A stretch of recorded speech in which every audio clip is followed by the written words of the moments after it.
तो हम लोग आज अगला चैप्टर पढ़ेंगे, चरक सूत्र स्थान तीसरा, आरगवधी अध्याय। तो देखिएगा, आरगवधी अध्याय। तो इस चैप्टर में क्या किया है कि बाह्य परिमार्जन द्रव्यों का वर्णन किया गया है। लिख लीजिए, बाह्य परिमार्जन। बाह्य परिमार्जन द्रव्यों का वर्णन, जिसमें चरक ने सिद्धतम चूर्ण ऑब्लिक लेप ऑब्लिक प्रदेह, चूर्ण लेप प्रदेह की संख्या 32 बताई है।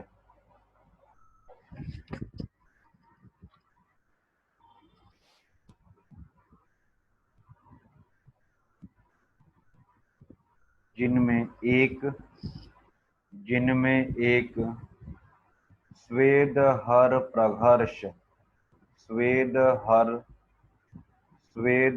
प्रघर्ष का वर्णन किया है। अगला पॉइंट इंपॉर्टेंट है।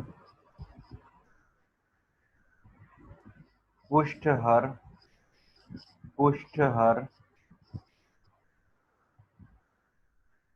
6 सिद्धतम योग। पुष्टहर 6 सिद्धतम योग,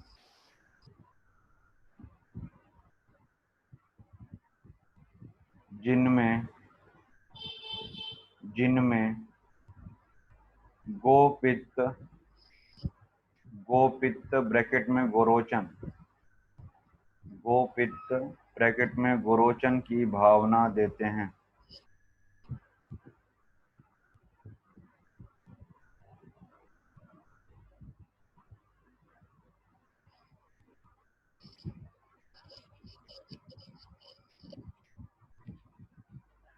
बुक में आइए, देखिएगा, जहाँ स्टार्ट हो रहा है विमर्श दिया हुआ है। चरक सूत्र अध्याय 11 में औषध 3 प्रकार की बताई गई है। आगे हम लोग पढ़ेंगे अंतः परिमार्जन, बाह्य परिमार्जन और शस्त्र प्राणिधान। इसके पहले भी चर्चा किए थे जब हम चिकित्सा के भेद बता रहे थे। तो अंतः परिमार्जन जो इनटेक करते हैं, बाह्य परिमार्जन जो एक्सटर्नल एप्लीकेशन होता है, और शस्त्र प्राणिधान जिसको हम सर्जिकल प्रोसेस के द्वारा जो हम लोग चिकित्सा करते हैं। तो ये अंतः परिमार्जन, बाह्य परिमार्जन और शस्त्र प्राणिधान। यहाँ पे बाह्य परिमार्जन की बात की जाएगी। द्वितीय अध्याय में हम लोगों ने यवागु और पंचकर्म के द्रव्यों का वर्णन अंतः परिमार्जन के अंतर्गत पढ़ा, यानी जो सेकंड चैप्टर था वो अंतः परिमार्जन था। इस अध्याय में बाह्य परिमार्जन लेप आदि का वर्णन होगा। ठीक है, अब देखना है आपको श्लोक नंबर पहले में जो है मदन को अंडरलाइन करिएगा।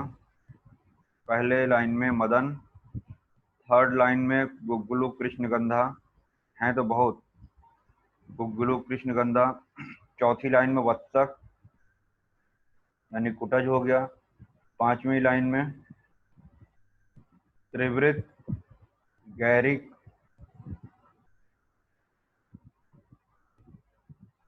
अंजन। छठी लाइन में देखिएगा मनाशिला। मिल रहा है सबको? Yes sir. मनाशिला। उसी लाइन में काशीस भी आया होगा, काशीस।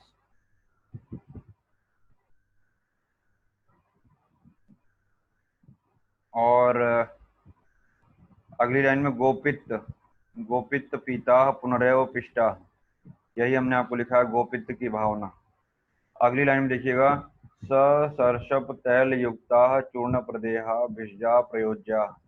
ये भी क्वेश्चन पूछा गया है, गोपित्त वाला भी पूछा गया है, सरसप तैल वाला भी पूछा गया है कि कौन सा तेल मिलाकर किया जाता है, तो सरसप तैल का प्रयोग किया गया है।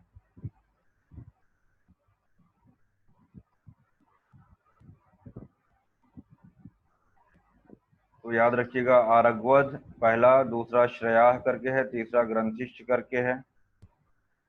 ग्रंथिष्ठ भोजव, भूर्ज पत्र की गांठों के बारे में। फिर चौथी लाइन में फणिज्जक है, पांचवी लाइन में वचा है पहला द्रव्य, छठवीं लाइन में मनाशिला है। तो ये जो 6 हैं जिनमें गोपित्त की भावना और सरसप तेल मिला रहे हैं। किसके लिए है ये? कुष्ठ के लिए प्रयोग कर रहे हैं, जो हमने आपको दिखाया कि कुष्ठ के 6 सिद्धतम योग। ठीक है, तो याद रखिएगा ये 6 योग हैं, अलग अलग लाइन में ये अलग अलग 6 योग हैं। ठीक,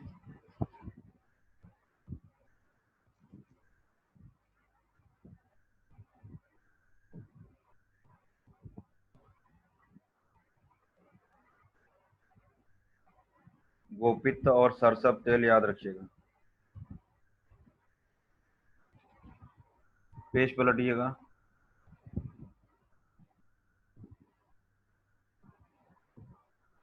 कुछ पॉइंट लिख लीजिएगा। प्रलेप, प्रलेप पित्तज विकारों में, प्रलेप पित्तज विकार में,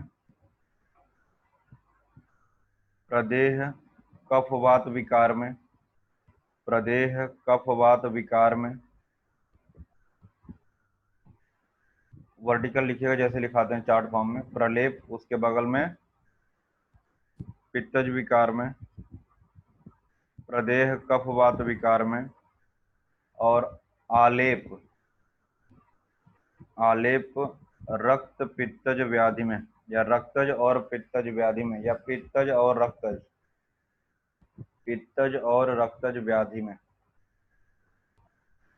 तीसरे कॉलम में तीनों का गुण लिख लीजिए। प्रलेप में लिखिएगा, प्रलेप में शीत तनु, शीत तनु, तनु को अंडरलाइन करिएगा। तनु मतलब ज्यादा मोटा नहीं होता है, बहुत पतला होता है।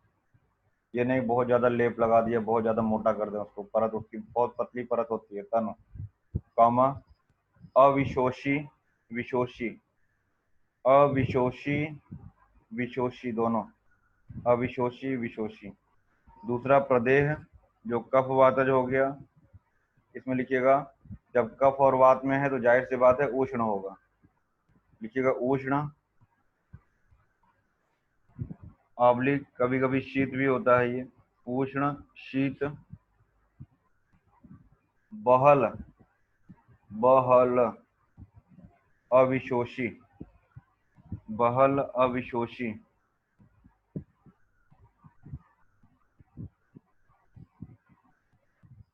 और आलेप में लिखिएगा, लिख लीजिएगा आलेप प्यार में। प्यार मतलब जहाँ पित्त और रक्त एक साथ आएगा वहां पे पी आर। इसके पहले भी हम आपको बताए हैं, कई जगह ट्रिक बताए हैं पित्त और रक्त में। तो आलेप पित्त और रक्त हो गया। और इसमें आगे लिखिएगा आलेप में रात्रि में निषेध। आलेप कभी भी रात्रि में नहीं करते हैं, रात्रि में निषेध। और इसमें लिखिएगा गुण में प्रलेप और प्रदेह के मध्य, प्रलेप एवं प्रदेह के बीच का गुण होता है, प्रलेप एवं प्रदेह के मध्य का।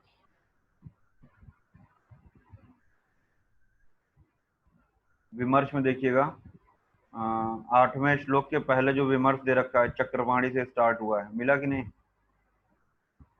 Yes sir. चक्रपाणी ने चूर्ण प्रदेह के 2 अर्थ किए हैं, चूर्ण तथा प्रदेह।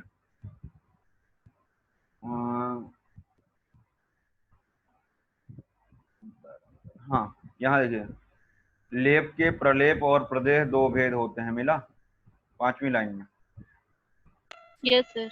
उसमें देखिए शीत तनु विशोषी च प्रलेपः पित्त, मतलब शीत तनु विशोषी है और पित्त का शमन करता है, अर्थात पित्तज विकारों को दूर करने के लिए शीतल, पतले और सूख जाने वाले, अविशोषी मतलब जो सूख जाए, लगाने पे सूख जाए, तो उसका प्रयोग कर रहे हैं।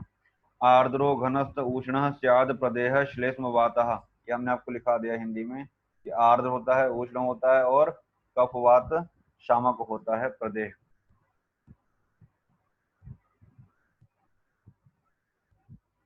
इसके बाद है 7वां नंबर, देखिएगा 8 और 9 नंबर श्लोक, जहाँ पे कुष्ठादि लेप है, कुष्ठादि लेप।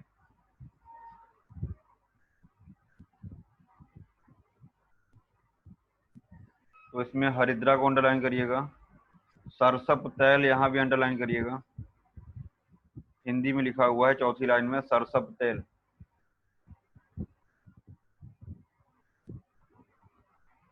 यानी कि लेप लगाने के बाद जो भी पीस कर रख लें, उसके बाद क्या करना है, सरसों के तेल में अभ्यंग करने के बाद उपर्युक्त उपटन को लगावें। मतलब पहले चूर्ण को बना लेना है, फिर शरीर पे सरसों तेल का अभ्यंग करना है, देन उस चूर्ण को अप्लाई करना है। कुछ ऐसा लिखा होगा, और उसमें तक्र भी आया होगा, तक्र को अंडरलाइन करिएगा। इसके बाद श्लोक नंबर 10-11 में देखिएगा, यहाँ पे भी सरसब तेल का मर्दन आया होगा। तीसरी लाइन में देखिएगा, सरसब तेल मर्दन। इसके बाद श्लोक नंबर 12 में देखिएगा, मनः शिला मिला, मनः शिला भी आया होगा और तुत्थ भी आया होगा। मनः शिला और तुत्थ। Yes, sir. तो तुत्थ अगर हम रसशास्त्र की बात करें तो महारस में हम लोगों ने पढ़ा है। हड़ताल, मनः शिला, ये सब किसमें पढ़े हैं? हड़ताल, मनः शिला, उपरस, उपरस में उपरस में पढ़ा है। और कंपिलक किसमें है? साधारण है। साधारण। तो ये जितने हमने नाम लिए अभी सब आने वाले हैं यहाँ पे। तो आपको तुत्थ भी मिल गया, मनः शिला भी मिल गया। अगले पेज पे आइएगा, 13 नंबर श्लोक को रसांजन, रसांजन और करंज बीज। करंज के साथ साथ देखिएगा 13 नंबर श्लोक में एक आया होगा एडगज बीज, मिला? करंज के साथ में लगा हुआ श्लोक में एडगज। Yes, sir. चक्रमर्द को बोलते हैं कैसिया टोरा। एक होता है कासमर्द, कैसिया ऑक्सीडेंटलिस। कासमर्द और चक्रमर्द दोनों में अंतर होता है। चक्रव्यूह तोड़ा, चक्र तोड़ा, तो कैसिया टोरा हो जाएगा। तो चक्रमर्द क्या हो जाएगा? तोरा। दूसरा बचा कासमर्द, उसको कैसे कहते हैं? ऑक्सीडेंटलिस। तो जो चक्रमर्द है उसको एडगज भी बोलते हैं, और ये स्किन डिजीज में इसका अच्छा रिस्पॉन्स है। चकवड़, चक्रमर्द, चकवड़ तो उतना सही नहीं, लेकिन फिर चक्रमर्द सही है। एडगज ये जो है स्किन डिजीज में इसका अच्छा रिस्पॉन्स है। और रेफरेंस आप यहाँ से भी देख सकते हैं, चरक ने स्किन डिजीज में इसको एक्सटर्नल एप्लीकेशन करने के लिए कहा है। याद रखिएगा, रसांजन हो गया, चकवड़ भी। जो पहली लाइन में प्रपुन्नाड आया हुआ है ना, वो भी चकवड़ के लिए ही आया है। तो ये दोनों अलग अलग हैं। 11 नंबर 12 नंबर देखिएगा, पहला जो है रसोन के साथ चकोड़ को यानी चक्रमर्द को बताया है, दूसरे में करंज के साथ चकोड़ को बताया है। और गोमूत्र का प्रयोग यहाँ आया होगा, गोमूत्र को अंडरलाइन करिएगा। तो पहली वाली लाइन में कपित्थ रस के साथ में, दूसरी लाइन में आया होगा गोमूत्र के साथ में। ये सब योग हैं कुष्ठ के लिए या स्किन डिजीज के लिए, तो इसको अलग अलग पॉइंट बना के लिख लेना। रसांजन प्लस चकवड़ प्लस कपित्थ रस। फिर दूसरा क्या हो जाएगा? करंज प्लस चकवड़ प्लस गोमूत्र। तो इस तरीके से आप, और सारे के सारे एक्सटर्नल एप्लीकेशन है, कोई इंटरनल नहीं है, बाई परिमार्जन पढ़ रहे हैं। इसके बाद देखिएगा हरिद्रादि लेप, कुष्ठ रोग के लिए ही है।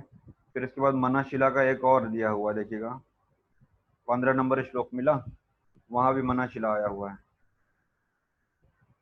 लास्ट में लिखा होगा कुष्ठ के लिए है ये मनःशिलादिलेप। नीचे आर्गोदादिलेप, ये पूछा गया एग्जाम में, ध्यान से देखिएगा। श्लोक नंबर 17 मिला कि नहीं? आर्गोदादि। Yes, sir. Yes, sir. ये पूछा गया है, ध्यान से देखिएगा।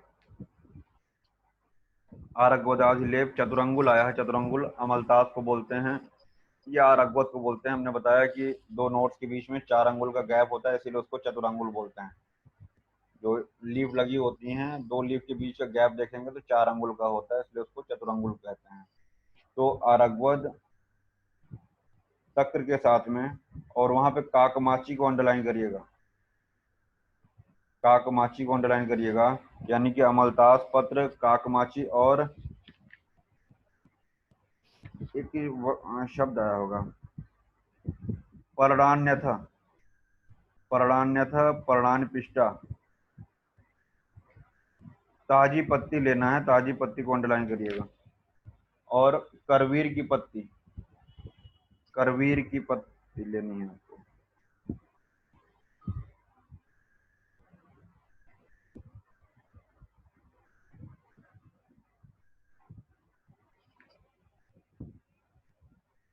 सरसों तेल के साथ में अभ्यंग करना है। मट्ठे के साथ में। इसके बाद आपको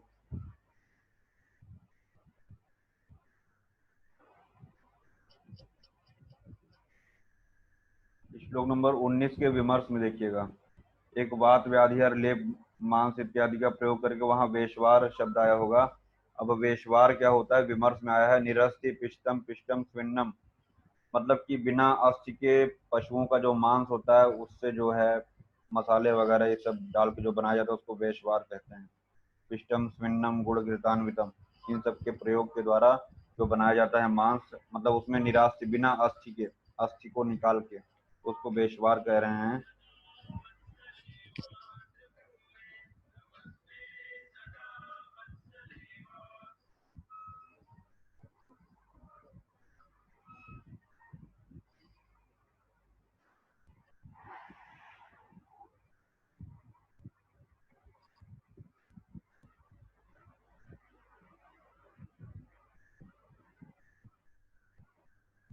अभी तक तो हम लोग बात कर रहे थे कि कुष्ठ और वात व्याधि की बात की। अब यहाँ पे देखिएगा उदर शूलक नाम बात आ रही होगी।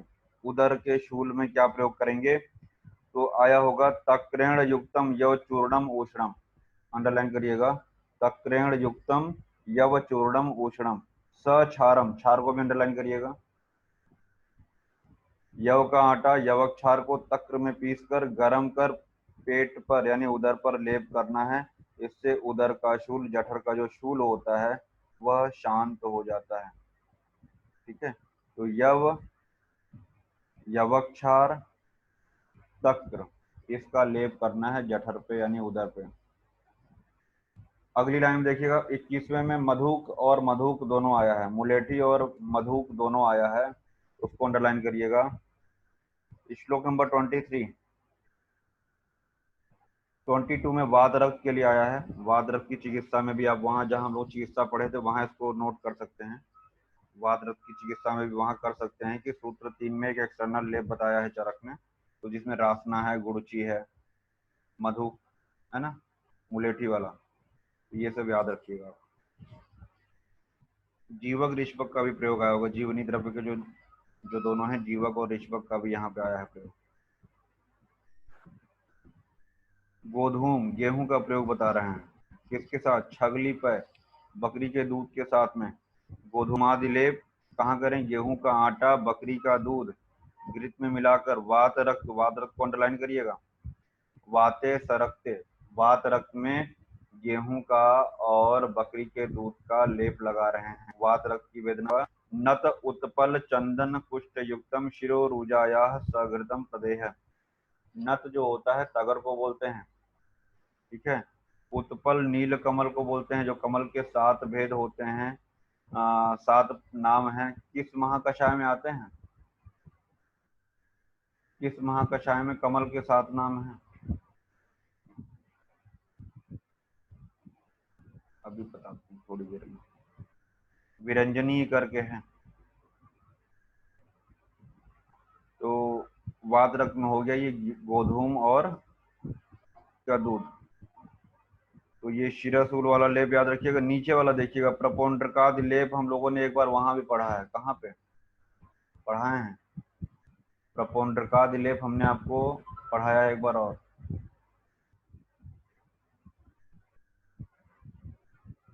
सर कुष्ठ। कुष्ठ गलत जवाब। हमने आपको बताया था कि एरका है, एरका का प्रयोग चरक ने जो है शिरासूल में किया है, प्रपोंड्रकादि लेप में। यहाँ देखिएगा श्लोक में 24 नंबर श्लोक में एरका आया होगा। एरका यानी गोंदरा पटेरा इसी को बोलते हैं। नदियों को, सड़क के किनारे तालाबों में ढेर सारा झुंड में बहुत बड़े बड़े घास जैसे उगे रहते हैं, बहुत लगभग 6-6 फीट तक हाइट हो सकती है इनकी। तो एरका इसमें पड़ा हुआ है। प्रपोंड्रिकादि लेप याद रखिएगा शिरासूल में, इसमें एरका को अंडरलाइन करिएगा, एला देवदारू। और प्रपोंड्री क्यों कहते हैं, इसमें पहला कंटेंट है पुंडरी, जिसको पुंडरिया काट कर पार्श्व शूल नाशक। हम लोग जानते हैं चरक ने अग्र में पुष्कर मूल को हिक्का श्वास काश पार्श्व शूलहर बताया है। पुष्कर मूल को हिक्का श्वास काश पार्श्व शूलहर बताया है। कहाँ पे, अग्रह प्रकरण में। लेकिन यहाँ पे जो ये पार्श्वशूल के लिए योग बता रहे हैं, इस योग में पुष्कर मूल नहीं होगा। तो पुष्कर मूल लिख के क्रॉस कर लीजिएगा, पुष्कर मूल यहाँ पे नहीं है। ठीक, पुष्कर मूल नहीं है। 25 नंबर श्लोक में रासना हरिद्रे नलदम शताहवे देवदारुण सीतोपला, सीतोपला को अंडरलाइन करिएगा। तो रासना हो गया, हरिद्रा हो गया, नलद किसको बोलते हैं, नलद उसीर को भी बोलते हैं, जटामांसी को भी बोलते हैं। यहाँ पे जटामांसी लिया है, ठीक है, यहाँ पे जटामांसी लिया गया है। तो रासना हरिद्रा नलद शताहवे शतपुष्पा को बोल रहे हैं, सौंफ सोआ देवदारु सीतोपला जीवंती मूल सघृतम सतैलम आलेपनम पार्श रुजा, यानी पार्श्वशूल के लिए प्रयोग कर रहे हैं। और इसमें पुष्कर मूल लिख लीजिएगा, पुष्कर मूल हिक्का श्वास कास पार्श्वशूल हराणाम, हिक्का श्वास कास पार्श्वशूल हराणाम।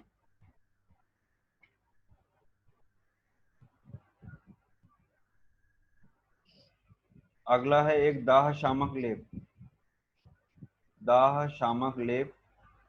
इसमें भी पुंडरीक का प्रयोग आया होगा, पुंडरीक को अंडरलाइन करिएगा। मृडाल आया होगा, वो मृडाल नहीं है, उसको हम संधि विच्छेद करेंगे तो अमृडाल है, वो अमृडाल। उशीर को बोलते हैं, उशीर भी पित्त शामक द्रव्यों में या रक्त पित्त की चिकित्सा में बहुतायत प्रयोग किया जाता है। और जो मेरा एक थीसिस वर्क था, मैंने उसमें देखा कि इस संहिता में उशीर का, अगर ग्रासेस की बात करें, तृण की बात करें, तो सबसे अधिक प्रयोग चरक ने उशीर का ही किया है। मैक्सिमम यूज उशीर का ही किया गया। चरक ही क्या, अन्य आचार्यों ने भी अगर तृण की बात करें तो सबसे अधिक प्रयोग में उशीर ही आया है।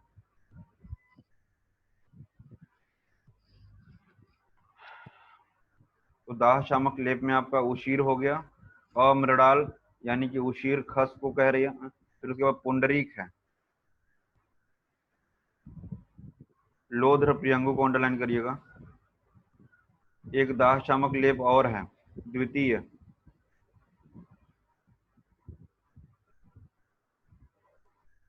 लिख लीजिएगा, रासना अगरु शीतापनयन प्रलेपानाम, रासना अगरु शीतापनयन प्रलेपानाम, रासना अगरु शीत अपनयन प्रलेपानाम।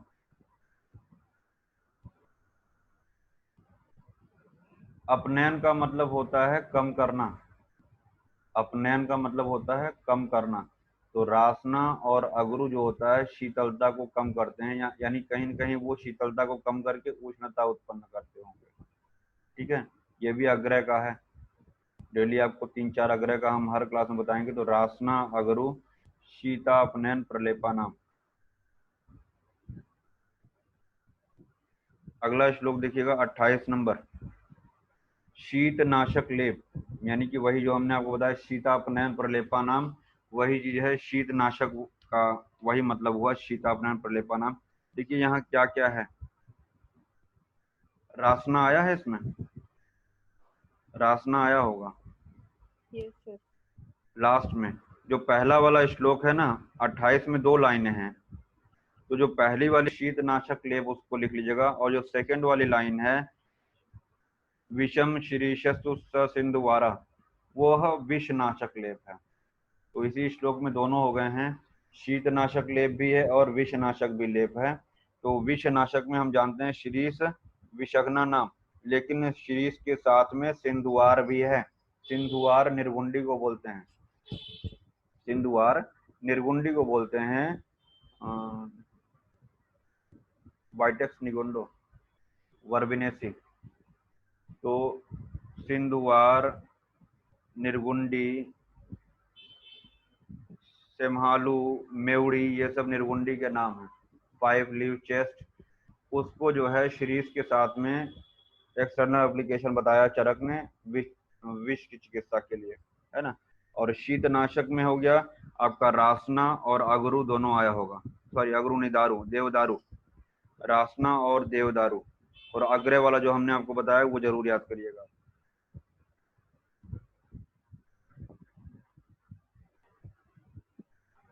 नत किसके लिए आया है? नत आया है ना एक शब्द, नत भी अभी बताया हमने आपको, तगर के लिए। और जो दाह शामक लेप है 27 नंबर श्लोक, उसमें देखिएगा एरका उसमें भी आया होगा, एरका को अंडरलाइन करिएगा। दूर्वा आया होगा, दूर्वा को अंडरलाइन करिएगा।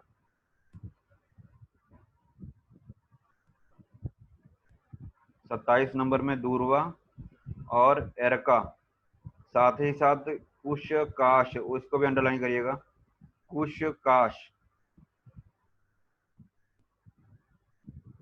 ये सब त्रिण पंचमूल के जो द्रव्य हैं, कुश काश, ये भी आए हैं किसमें? दाह शामक में।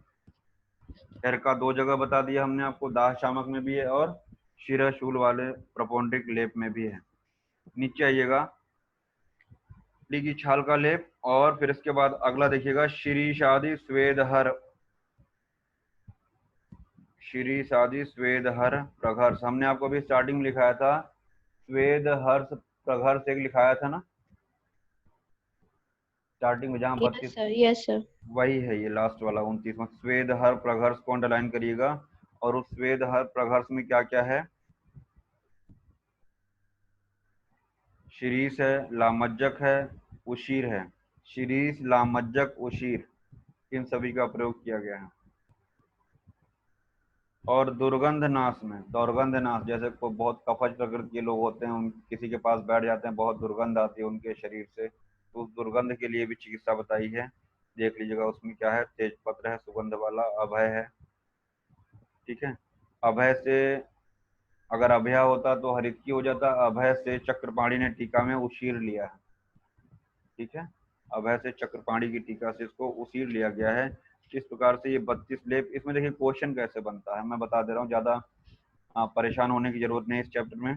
जैसे आपसे पूछ लेगा कि आपका दौर्गंध हर लेप में प्रयोग किया गया है, तो क्या है दौर्गंध हर लेप। फिर इसी के तरीके से विषग्न लेप में किसका प्रयोग किया गया है ना। बहुत बारीक बारीक चीजें आपसे पूछी जाएंगी। प्रपोंड्रिकादि लेप किस चीज के लिए प्रयोग किया गया है ना। पार्श्वशूल के बारे में पूछ सकता है, उसके योग के बारे में। उदर वाला अच्छा है, वो भी पूछ सकता है, उधर वाले में यव और यवक्षार तक्र के साथ में, ये सब चीजें इंपॉर्टेंट हैं। और आरक बदाधि लेप, जिसमें काकमाची वगैरह बताया हमने आपको, वो वाला देख लीजिएगा। मनाशिला का प्रयोग किस में है, मनाशिला और तुत्त का प्रयोग किस में है, वो देख लीजिएगा। और जो स्टार्टिंग के 6 बताए थे उसको देख लीजिएगा। सरशप तैल देख लीजिएगा, गोपित्त की भावना देख लीजिएगा। These are some important points. और इसी के साथ ये चैप्टर तीसरा समाप्त हो रहा है। अब सबसे इम्पोर्टेंट चैप्टर आ रहा है षड विरेचन शताशीतरी अध्याय, यानी महाकषाय। कैसे पढ़ाना है, कैसे रटाना है, वो हमारा सरदर्द है, लेकिन इसको पढ़ने के पहले हम लोग थोड़ा सा इसके बारे में लिखेंगे, उसके बाद पढ़ेंगे, ठीक।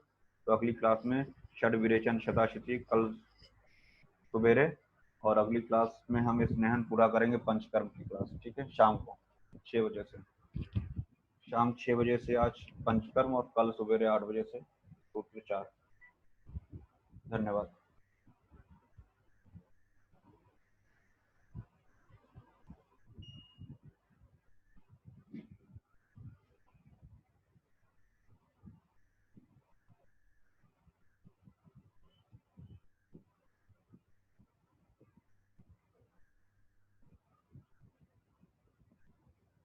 आवाज आ रही है मेरी? Yes sir. Yes, sir.